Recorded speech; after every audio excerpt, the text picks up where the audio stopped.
Assalamualaikum warahmatullahi wabarakatuh. Aksi nyata praktik menjadi pengambil keputusan sebagai pemimpin pembelajaran. Fasilitator Ibu Sri Gunatun, pengajar praktik Ibu Ponjia, saya sendiri Komaria sebagai CGP.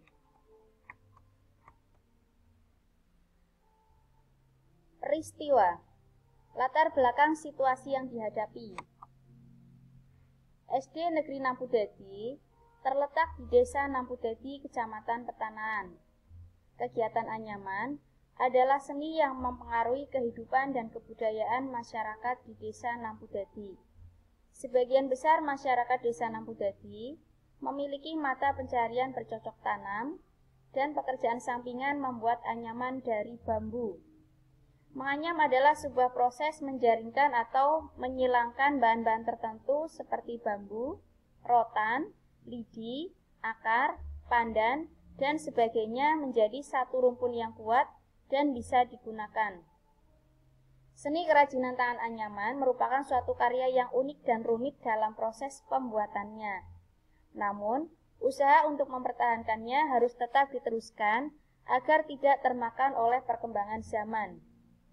Anyaman bambu memang tidak ada habisnya untuk dibuat sebagai kerajinan tangan yang mempunyai nilai guna dan nilai seni yang sangat tinggi. Contoh kegiatan anyaman yang dilakukan di Desa Nampudadi. B. Alasan melakukan aksi tersebut. Kegiatan anyaman sebagai salah satu kegiatan unggulan di SD Negeri Nampudadi kurang diminati siswa. Hal ini karena budaya menganyam yang dilakukan hanya terbatas pada membuat anyaman lambar sebagai bahan dasar pembuat tudung atau caping yang biasanya digunakan untuk melindungi petani saat berada di sawah. Apalagi pembelajaran daring yang tidak memungkinkan siswa belajar secara intensif di sekolah. Hal inilah yang menjadi masalah dan perlu dicari jalan keluarnya. Setelah melalui tahapan pengambilan keputusan sebagai pemimpin pembelajaran, akhirnya kami mengambil keputusan untuk melakukan kreasi dan inovasi pada kegiatan anyaman. Adapun langkah-langkah yang kami lakukan. Tahapan: buat pertanyaan atau define. Pertanyaan yang dibuat: bagaimana mengembangkan potensi siswa dalam bidang anyaman sebagai bentuk mengembangkan kearifan lokal di lingkungannya? Adapun daftar tindakannya, diantaranya menyusun rencana inovatif dalam mengembangkan anyaman, yaitu dengan memahami kekuatan yang ada di sekolah, mengetahui hal-hal positif, berkolaborasi dengan rekan sejawat dan masyarakat, dukungan dan motivasi dari seluruh stakeholder, pendekatan psikologi positif. Yang kedua, apa tujuan utama mengembangkan anyaman? Tujuan utamanya adalah untuk melestarikan seni anyaman sebagai kearifan lokal di Desa Nampudadi dan menambah nilai guna dan nilai jual pada anyaman. Kemudian pada tahapan ambil pelajaran, kami membuat pertanyaan, apa manfaat menganyam? Kemudian siapakah yang terlibat dalam mengembangkan anyaman secara inovatif? Bagaimana kekuatan yang dimiliki sekolah? Pada tahapan gali mimpi, pertanyaan yang disusun diantaranya, mampukah kegiatan anyaman menjadi program unggulan di sekolah? Kemudian bagaimana mewujudkan budaya anyaman sebagai salah satu objek wisata masyarakat yang mampu menarik inspektor dan pengunjung sehingga meningkatkan pendapatan masyarakat. Pertanyaan berikutnya, mengapa budaya menganyam dapat dikembangkan secara inovatif dan memiliki nilai jual yang tinggi? Pada tahapan gali mimpi, pertanyaannya, sumber daya apa yang kita bayangkan akan tersedia untuk mewujudkannya?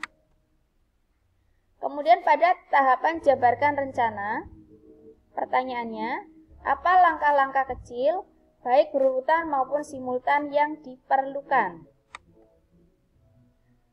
Kemudian, apa satu langkah besar atau inovasi terobosan untuk mewujudkan perubahannya? Pada tahap atur eksekusi, pertanyaannya, bagaimana strategi pelaksanaannya? Bagaimana mengkomunikasikan dan melaporkan kemajuan? Kepada siapa? Siapa yang akan bertanggung jawab? Siapa yang akan menindaklanjuti atau memberi umpan balik suatu laporan? Siapa yang akan memonitoring? Yang C, hasil aksi nyata yang dilakukan. Hasil kegiatan Anyaman pada aksi nyata ini adalah membuat topi casual hat yang merupakan perpaduan anyam antara matawalik, ilap, balak katupat. Topi santai ini berfungsi multiguna, bisa digunakan sebagai fashion, berlibur ke pantai, traveling ke tempat terbuka, dan melindungi kulit dari panasnya sinar matahari saat bepergian. Material atau bahan yang digunakan adalah rattan bambu, dipadukan dengan kawat galvanis.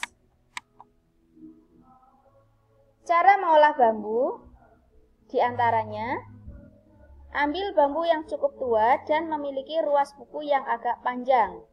Kemudian dipotong-potong tiap ros, kemudian dibersihkan dari kulitnya, kemudian dibelah menjadi beberapa bagian, kira-kira belahannya lebarnya 2,5 cm sampai dengan 3 cm. Kemudian belahan-belahan bambu itu masih dibelah tipis-tipis. Belahan tipis itu membentuk lembaran-lembaran. Selanjutnya lembaran-lembaran tipis itu dibelah-belah menjadi beberapa lembar lagi, kira-kira lebarnya 0,3 sampai dengan 0,4 cm.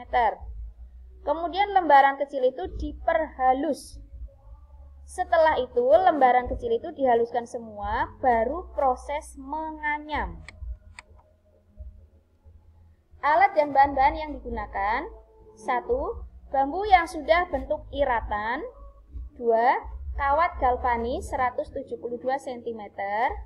3. Gunting. 4. Cutter. 5. Lem G. 6. Lem bakar. 7. Penggaris. 8. Pensil. Cara membuat: 1. Bambu yang sudah bentuk iratan diberi warna sesuai selera, kemudian dijemur sampai kering. 2. Membuat anyaman yang pertama atau matawalik. Untuk membuat yang di samping, siapkan 100 helai untuk dianyam, kira-kira panjang 45 cm atau sesuai selera, kemudian ikuti petunjuk di bawah ini.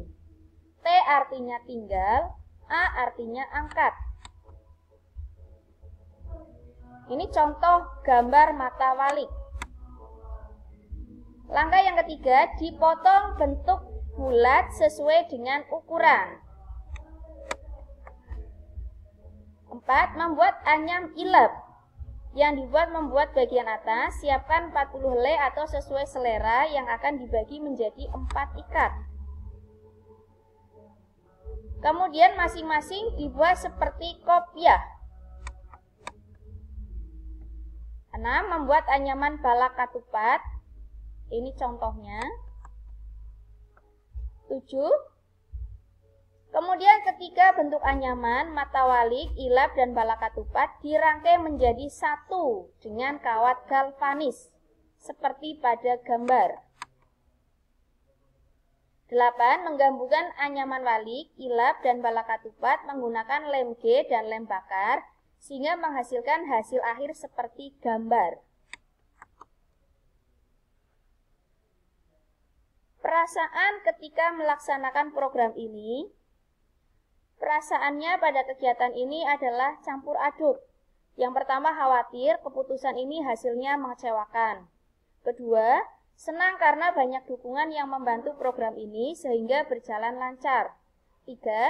Kegiatan ini juga sangat menantang, sehingga guru selaku narasumber perlu terus belajar menciptakan kreasi yang lebih inovatif dalam menciptakan kreasi anyaman.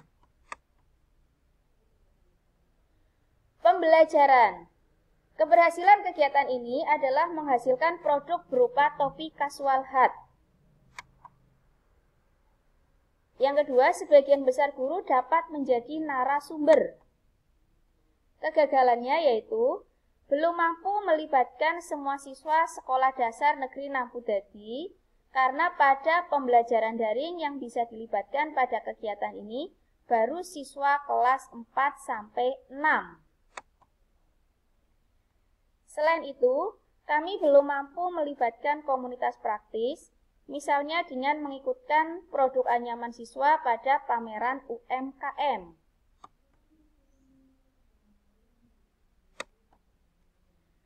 Penerapan ke depan atau future, yaitu dengan menggunakan variasi jenis bahan dan model anyaman yang akan dibuat, sehingga terdapat berbagai benda siap pakai yang dibuat dengan teknik menganyam. Contoh membuat besek serbaguna yang bisa digunakan untuk tempat snack atau makanan ringan, tempat nasi kunjungan, tempat bumbu dapur, dan lain-lain. Bahan-bahan yang dibuat dengan teknik menganyam dengan bahan alami tidak menimbulkan limbah seperti plastik karena bisa digunakan lagi dengan cara dicuci dan dijemur. Jadi penerapan ke depan mengurangi bahan limbah seperti plastik. Bahan-bahan yang dibuat dengan teknik menganyam dengan bahan alami tidak menimbulkan polusi dan dampak seperti bahan kimia sehingga ramah lingkungan dan mempunyai nilai seni tinggi. Demikian tadi aksi nyata modul 3.1. Terima kasih. Wassalamualaikum warahmatullahi wabarakatuh.